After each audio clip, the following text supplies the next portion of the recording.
Hey everybody, how's it going? This is Jack Devine, and welcome back to another episode of Office Hours. Today, I'm trying to rack up some time here with you folks before I take off for the next couple of weeks. And today, I thought I would talk a little bit about how to play out of prevailing major tonality instead of sad minor or bluesy sound or whatever like that. Because this is something that a lot of folks struggle with. I find they don't know how to make the major scale sound cool. So I figured let's take a second and take a look at this. So hold on a second. Let's see if I can get this microphone a little closer, just a little closer to the old Boca de Jacko.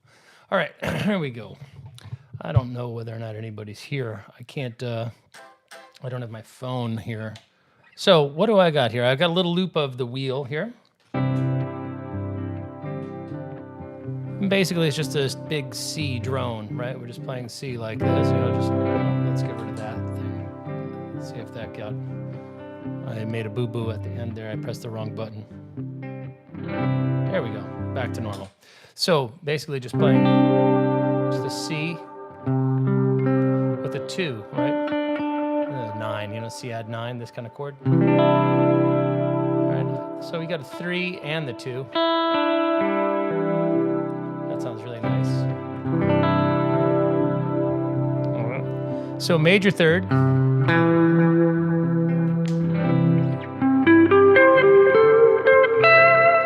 Six. All right, that's a big note. Now, it's a major chord, but do we want to keep hammering over the major 7? Do we really want to bring that out?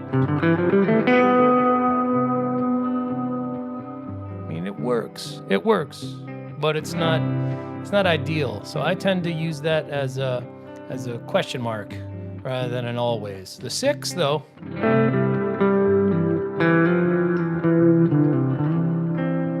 and the 3, those guys are nice. So it's a lot of this.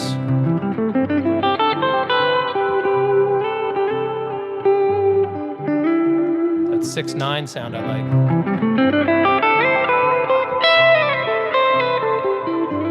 Odd major 7.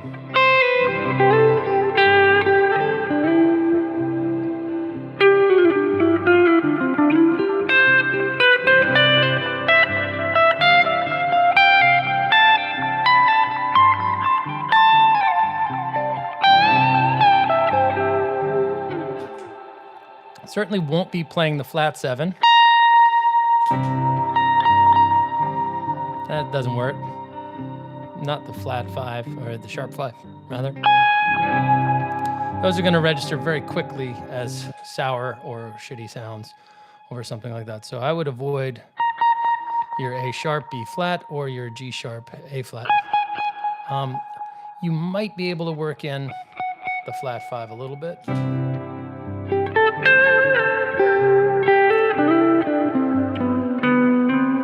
Something like this.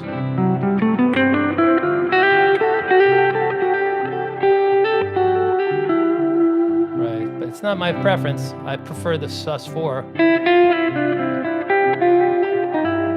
All right, because I'm used to hearing.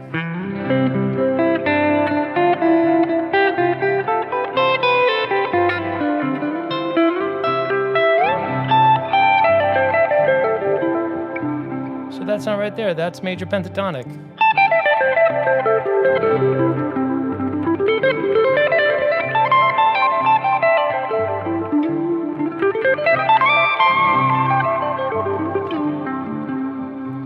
So C major pentatonic is really kind of the go-to. And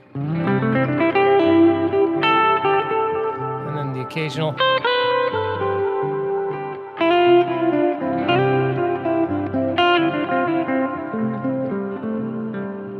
All right, and we can get away with some country style. That kind of stuff, or even.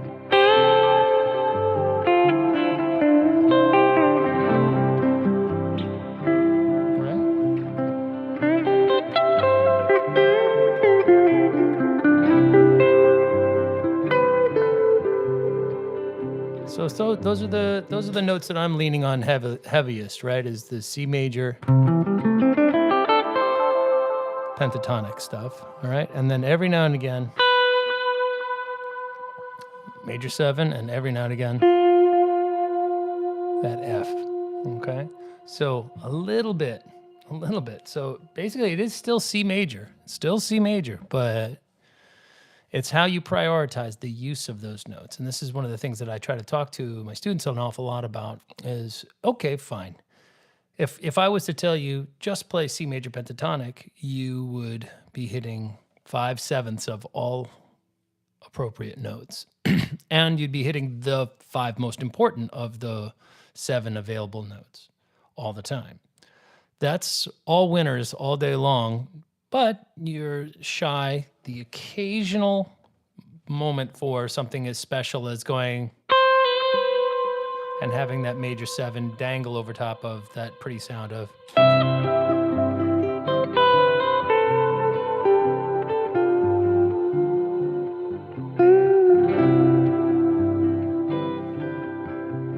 Right. So you want to be very, very precise and very careful about where you use your 4 and your 7. There we go. 7. There's 5 here and 2 there. All right. So not bad for a dumb old guitar player. But so what else am I thinking? Occasionally I'm breaking out some spread triad stuff. Right.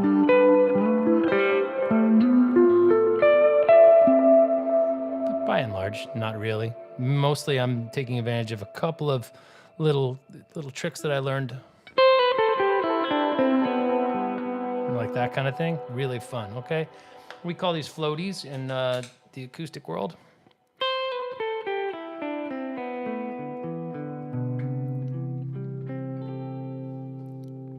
So what am I doing?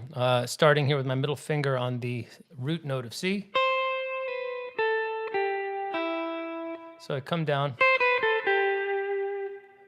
Root, major 7, 6, 5, and then go play that note, but I want you to play it there. Open E string.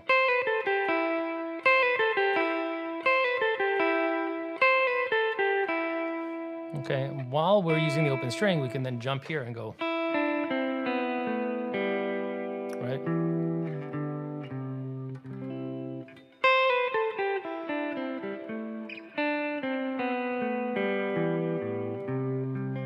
Right? I keep cheesing it up there. Right? There it is. All right. So open E, D, C, B.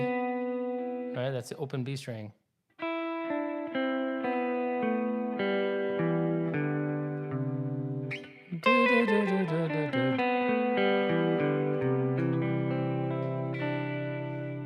Okay, so utilizing that over top of my loop, you get those nice dreamy sounds, right?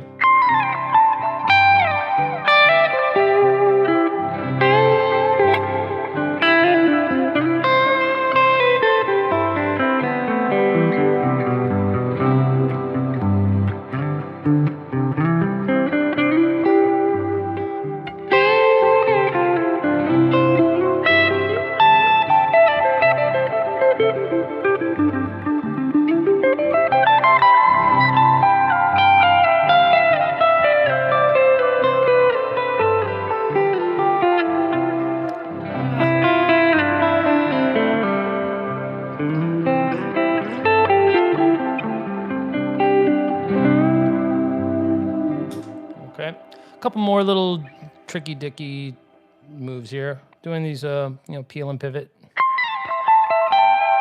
So little fairy dust licks. So that's a 4-note pull off. Peel back to the 5th of the chord and then pivot. And then kind of come down using this pivoting with the ring finger. The index finger tracks 15th fret on the E and B and then shifts to the 14th. And that's how you get the major pentatonic out of that shape.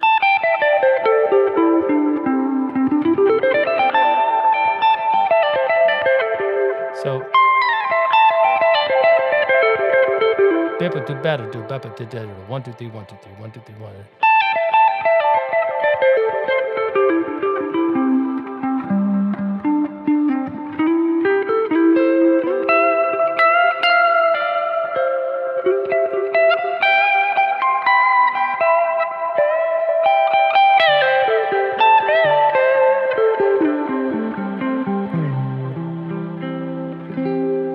All right. And the other thing, a little trick I do here in the wheel is I'll anchor my index finger. Sorry. So I'm basically looking for this sound. Sorry. 1, 2, 3. I'm looking for triplets descending, like so.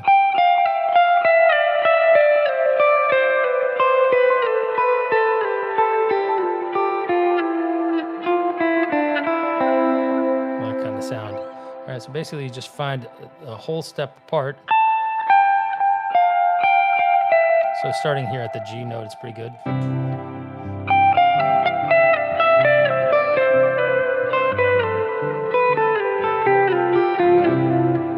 So just, okay. You're gonna wanna come down on the B string. You wanna keep the pressure on and lift up on the index.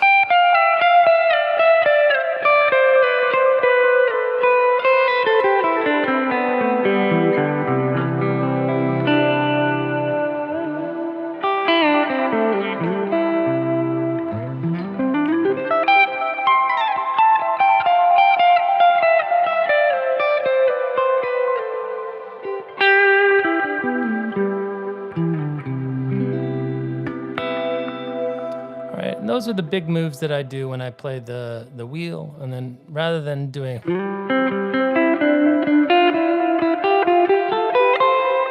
get that theme, I'll usually go or it's something like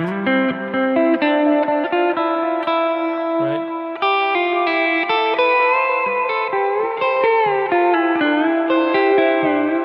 Like I'll use some open strings in there usually. Or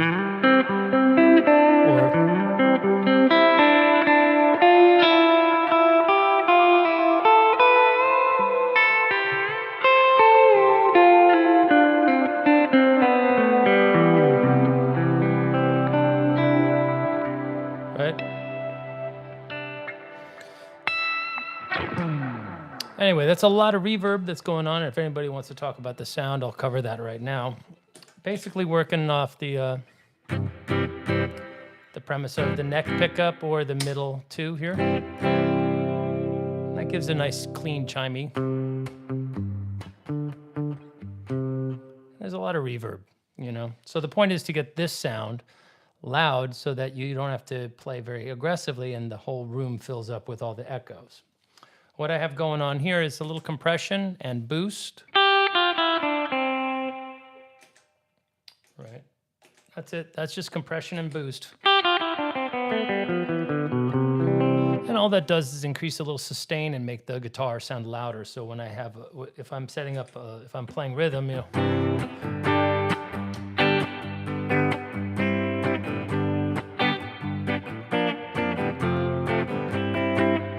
Whatever, you know. And I put that on.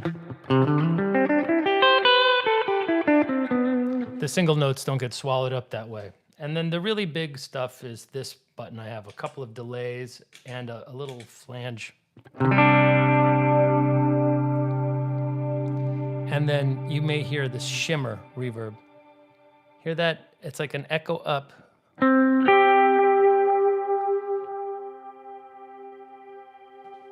All right. But the attack on that is controlled by a very, it fades in very slowly. So if I play quickly, right, it doesn't really get too much. It doesn't get overwhelmed. But if I hold it, it'll really start to bring out that whole chord sound.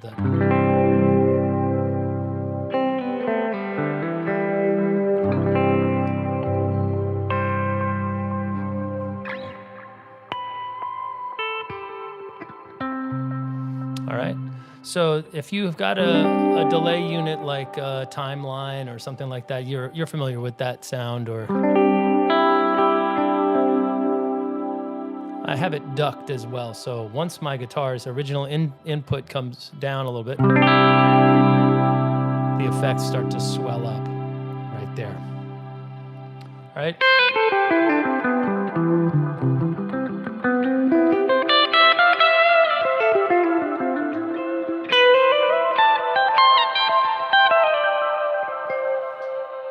All right, and those are all my little tricks and ideas for playing over the wheel out of that straight major sound. Basically just C major pentatonic.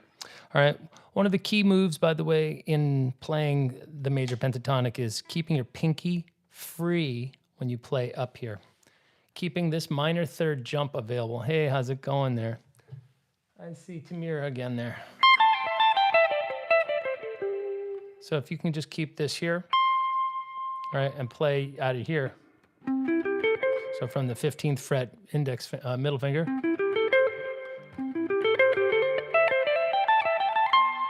Like that kind of vibe is really helpful. All right, so let's ditch out of there and see, what am I playing here now?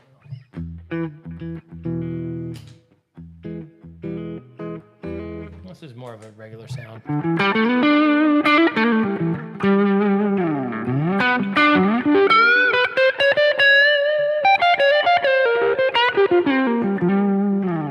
So that's pretty much all I got to say about the wheel. If we're looking at other ideas that I use a lot over the major, you know, if we were playing out of G major, I'm definitely thinking a lot of the time about ideas that I've already developed out of E minor. You know, but instead of doing that, just bring it up to the G.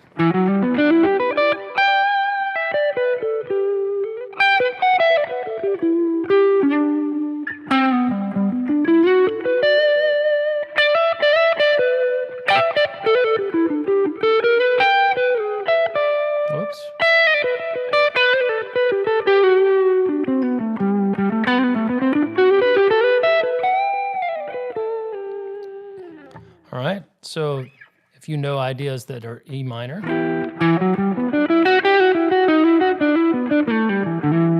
think about those over a G chord.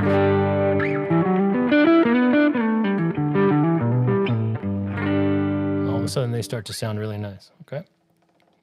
The other thing I wanted to talk about is this idea of utilizing position shifts with your middle finger and your index finger.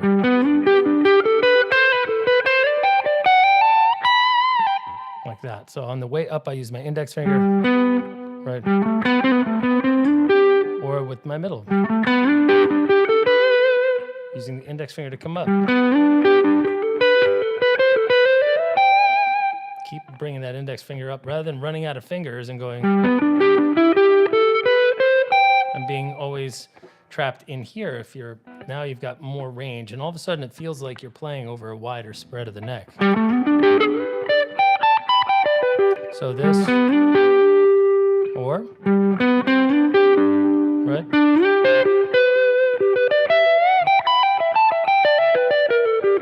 So try flattening out a finger at random and see whether or not you can get something interesting. Instead of going, try going.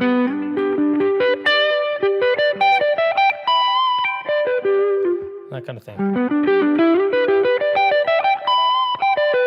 So I think those are fours. 1, 2, 3, 4. 1, 2, 3, 4. 1, 2, 3, 4. 1, 2, 3, 4. Right?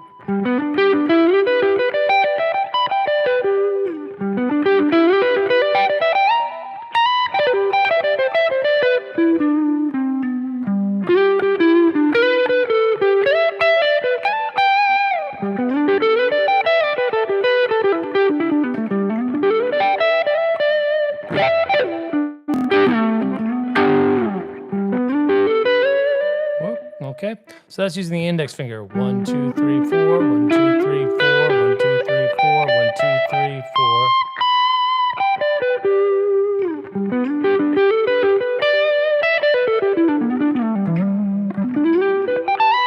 All right, we can use the middle finger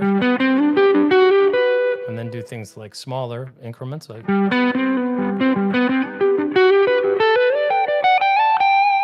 kind of using these two fingers.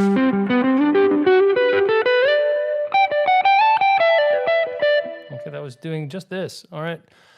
Now, some of my students and people who watch, they might be aware of the fact that I spent a little time playing, gypsy jazz guitar for a little bit and learned a thing or two, but not too much, not nearly enough from Django Reinhardt and that school of thought. And so a lot of those ideas are sequential, right? And they're symmetrical and sequential. So utilizing those kinds of patterns became very, I don't know, second nature for me.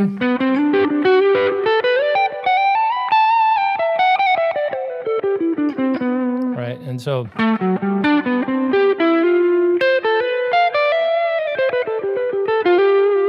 outer, in, out, that kind of thing. Or you could go, whoop.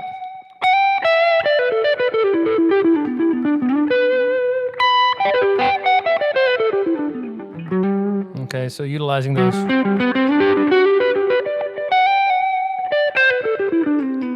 To pivot and then bring up with the other finger right behind it.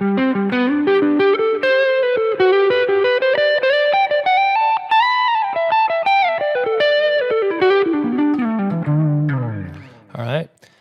And I guess the other thing we can talk about is this one thing I'm always doing, which is 1 fret glisses, right? So let's just say we're doing, again, let's stay in G.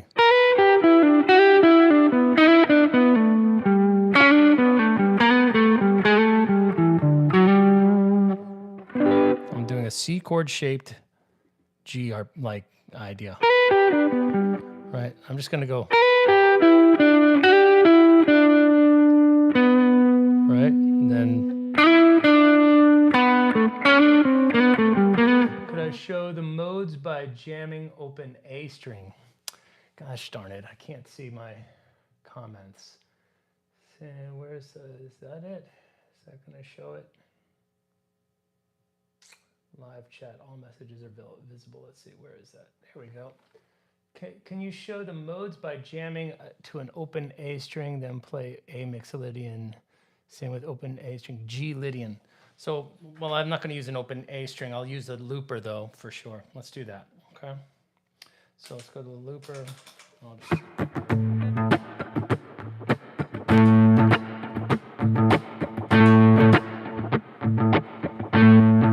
So if you want to hear...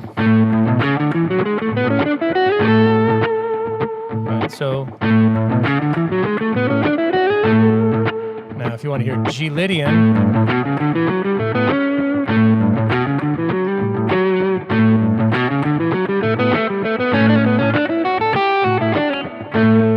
but it's starting from G, right?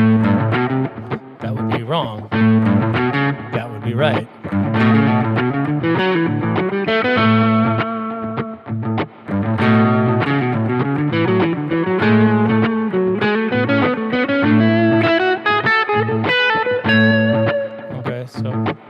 So if you want to see A major, okay, then the B would be your Dorian, all right?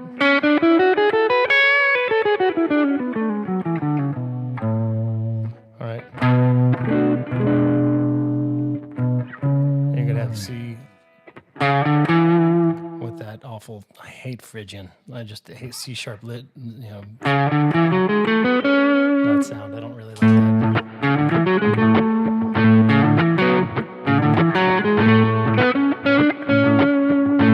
Right, but then you get.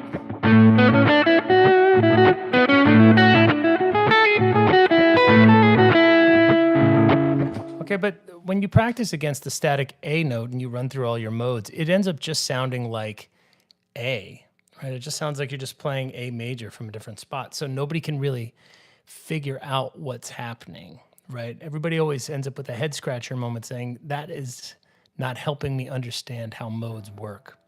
And I totally agree with that. I feel that the better way to do it is like this. Okay. Let's ditch that loop. All right, and let's just do a simple A drone, okay? All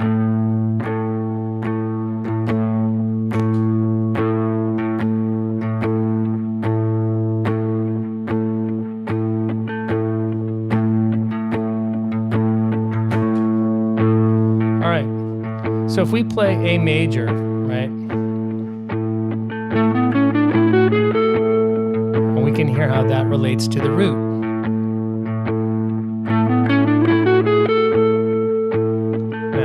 Play A minor, we can hear how that relates to it.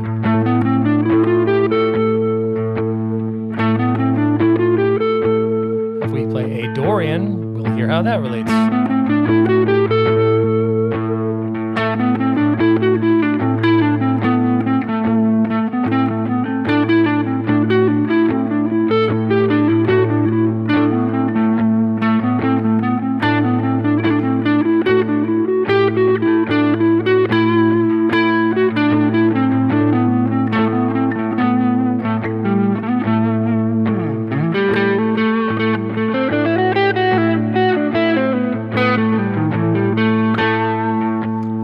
Changing right there, we could say change to A Lydian, right? We'll hear.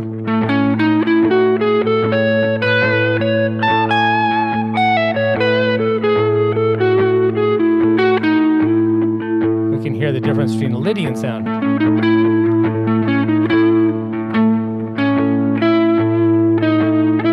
Right, that sound, right?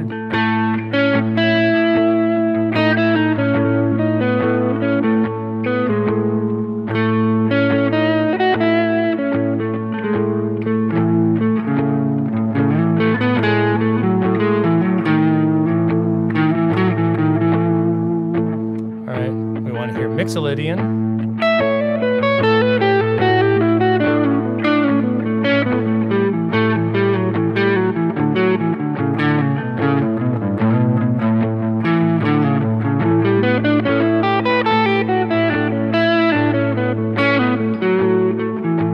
And that way we get to actually hear them relative to the same static bass pitch. And I found that that was much better learning tool for me in terms of becoming familiar with the impact of those choices. So like, oh, by noodling around, all right, like against a free form, like there's some rhythm there, but it's not about rhythm really. It's more about hearing which note I'm gonna play against that. So if I'm playing, this scale tone of the root, problem. I see the impact of that. If I play the 6, I feel the tension of that, and I go,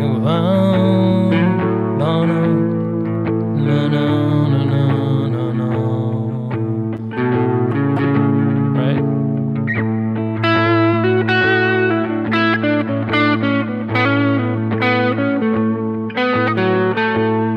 So when you start playing around with,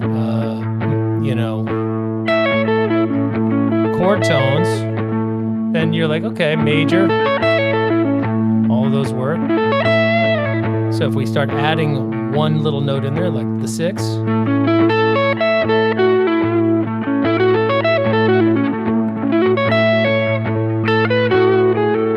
now the 2, 6, right? Now we can pick which, do we add a 7?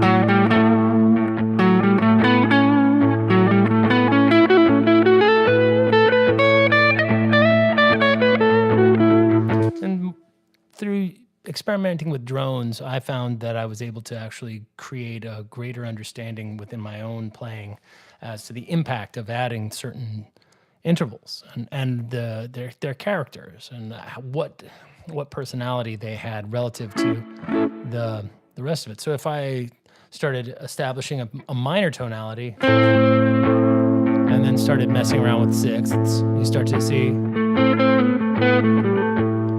very quickly the difference between Dorian, right? And when we use the flat 6.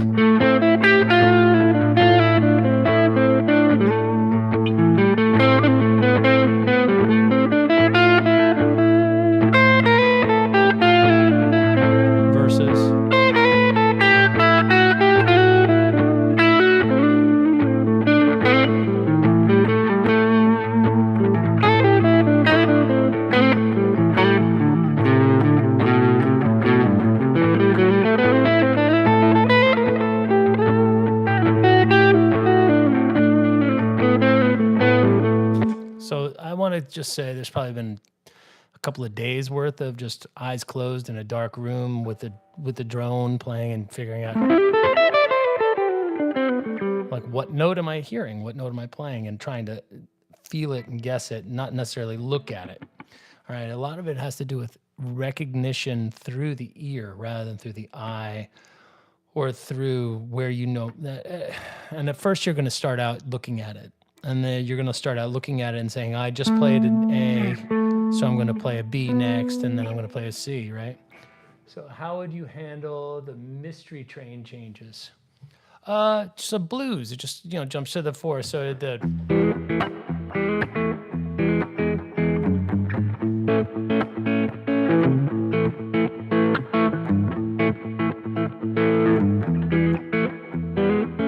right?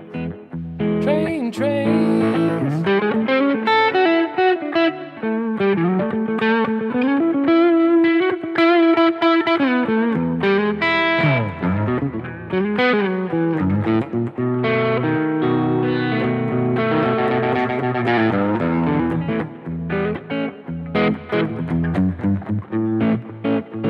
So basically, just like a blues, where each chord is its own dominant tonal center. So over the train, that's the A7. I'm just going to see that as being A blues.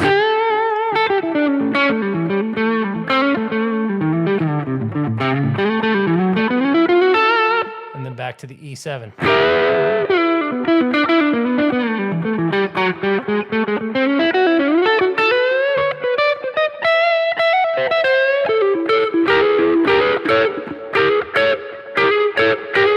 And then B.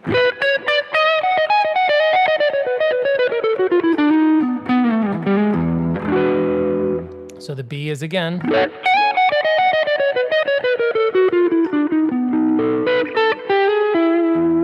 Okay, and that's just all B7 right there.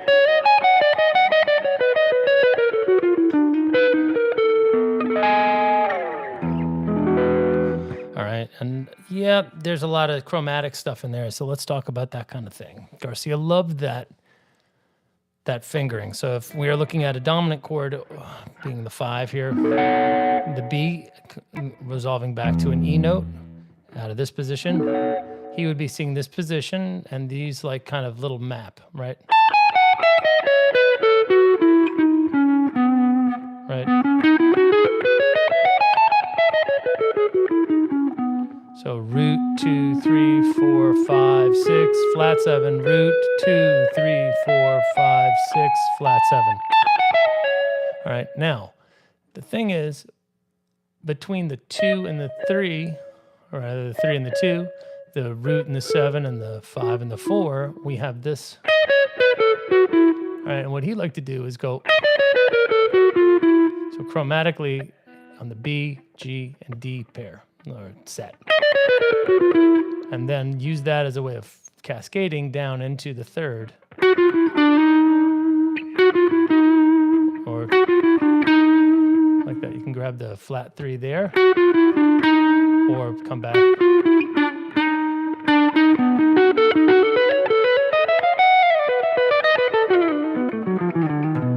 So we're going to see that.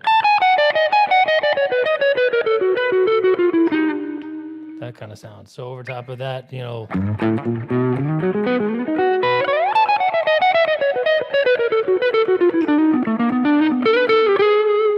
over top of that B.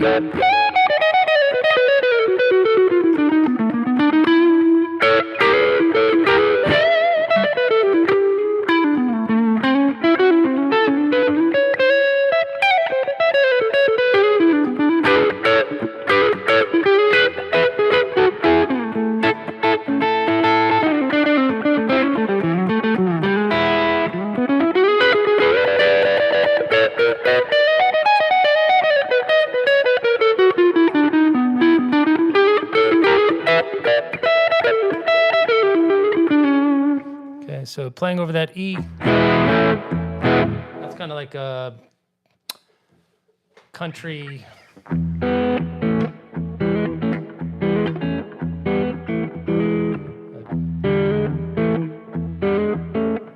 flatten out there. You get the C sharp and the A. This is basically like the first extension in your typical blues shuffle of like.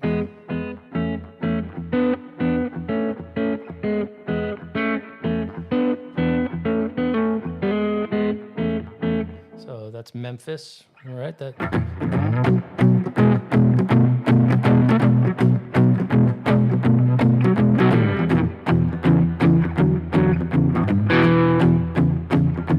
So when you see that kind of thing going on there.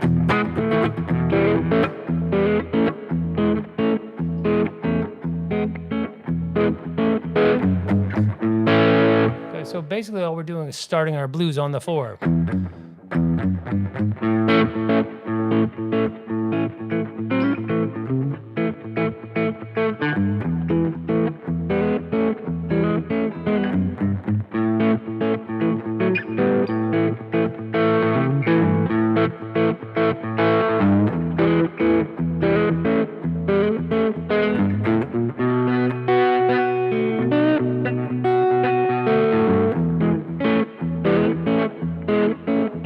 I think that's it. Does that pretty much answer your questions regarding how I would approach the mystery train stuff? I mean, that's the funny thing about blues is most of the time, the fingerings that you were playing over the E chord.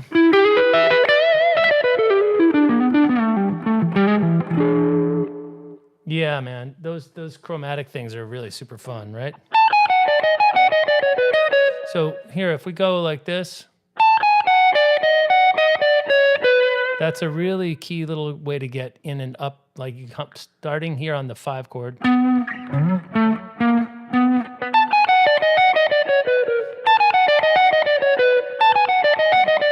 So that's 7, 6, 5, flat 3, 3, 5. And then, or.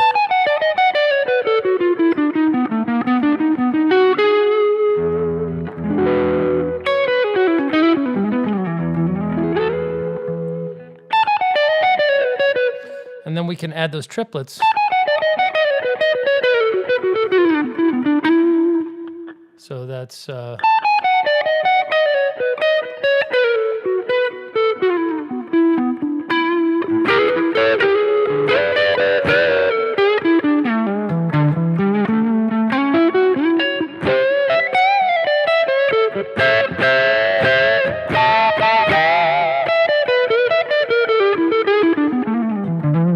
one of the things you might want to think about is playing them slow, like.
So taking the speed down, but keeping the intervals of time the same, right? The change would be mostly in the groove. You won't have that.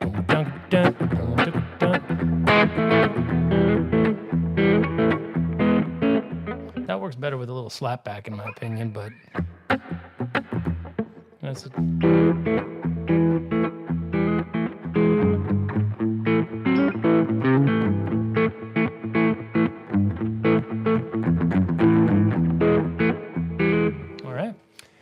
Any other questions? Anybody got anything else to say? What do we got here? Live chat. All messages are visible, but I don't see anything. Here we go. Oh, yeah. Simpson sound. Yeah. Yep. It was doing that. The little. Was it that thing, right? That's Lydian dominant, though. That's this sound. Very interesting. Danny Elfman's pretty cool.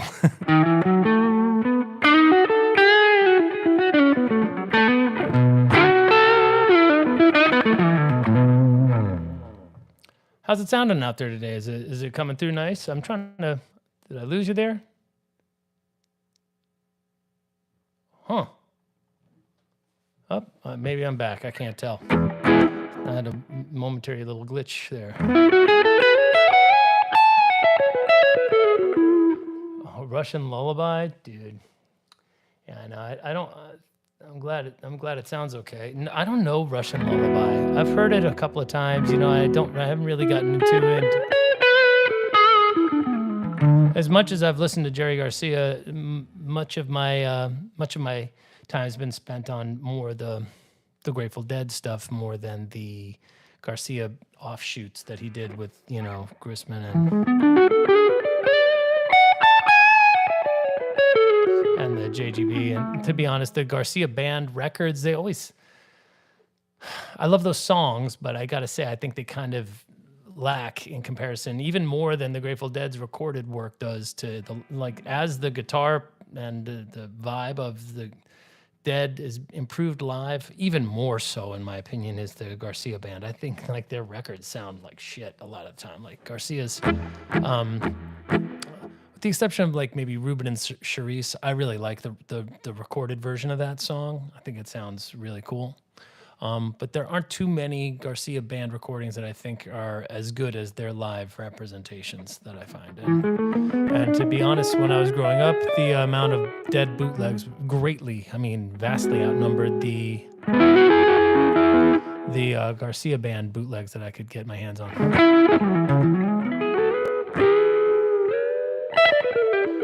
And I just love Bob Weir. I think I miss Bob Weir and Phil Lesh. I was never really a big fan of the Garcia band until maybe the last couple of years when I got turned on to a couple of killer shows and started to realize, oh man, there's a whole nother world here. And my hunger for Garcia has, you know, waxed and waned throughout the years. I've always loved his playing, but you know, when you're going through a phase of emulating or idolizing somebody else and trying to glom onto that, you know, I'm not just a Garcia fan. So over the years, maybe I've, you know, taken my eye off the ball, so to speak, as far as Garcia's work is concerned. But conceptually, I think his playing is probably the most stimulating from a traditional rock player's, you know, everybody else is basically, of course, I mean, I absolutely adore Pink Floyd, but Pink Floyd is more, to me, in terms of the playing, while no less impressive or emotive for me, it isn't as oddly enough. It's funny to think of Pink Floyd as being not as cerebral as the Grateful Dead, but in terms of the ideas that are going through my mind while I'm playing the music, I mean, it's pretty much, you know, straight minor pentatonic with some blues notes in there most of the time for the Gilmour stuff. Maybe some Dorian, you know, when you're hearing that, like, and you get the occasional 9 in there.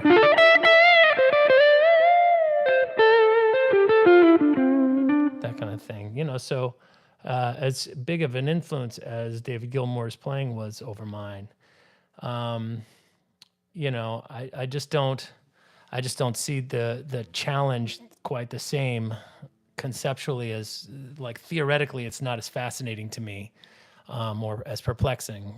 The Dead's music to me encompassed more of the ragtime and blues and folk traditions and things like that, and adhered to a different set of, you know, theory. So when you see like things like Dupree's Diamond Blues, which are, you know, basically just like a ragtime song, you know, it's like, it's very obvious that there's like some awareness of stride piano and jazz and things like that, and those elements aren't really that present in much of Pink Floyd's music. Not that it's any great crime that Pink Floyd isn't more like the Grateful Dead. Like I don't want them to change. It's just, from time to time, like when I was a kid, I started out listening to both those bands probably equally, then got into the Dead more, then got into Pink Floyd more.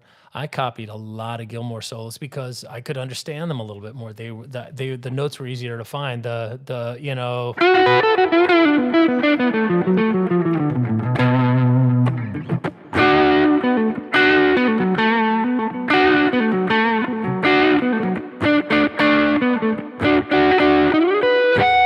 Whatever, all those,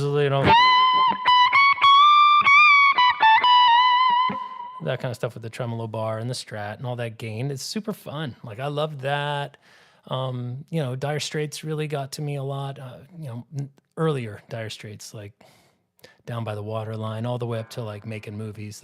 Those first 3 records up until Brothers in Arms.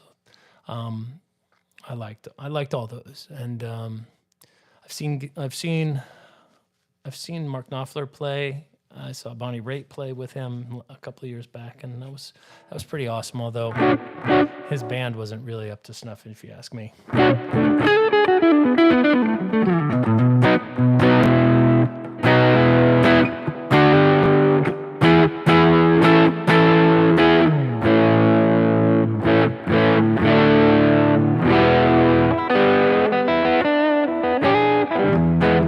Well, listen, I wanted to make a quick little, jump online here and knock this thing out so that there's some content out there while I disappear, and maybe folks can, take a look and see what's going on. Let's see what this last question was, and then I'm going to sign off. So live chat, all messages are visible. Yeah, totally with you. Love them both. Yeah, okay. So, of course, you guys are welcome. And like I said, there's no specific agenda to any of this stuff. It's just kind of hanging out and seeing what happens and seeing if we can spark up a conversation and kind of stir the pot a little bit. And if you've never seen some of these ideas, like maybe those cascading licks, that kind of stuff. I turned on the tuner. That kind of thing. Doesn't work so great with overdrive, but so basically I'm gonna say adios. I gotta take my kids to the doctor and do a bunch of other honey-do list shit today before we bail. Anyway, I will be back if I can, and I'll see you guys maybe tomorrow or not Friday. Friday I'm on a plane. So all right, so I'm just trying to front load the channel with content, and hopefully that'll keep everybody happy for a couple of weeks while I disappear. And I'll see you guys in September, okay? But I might be back tomorrow. All right, take care, everybody. Cheers.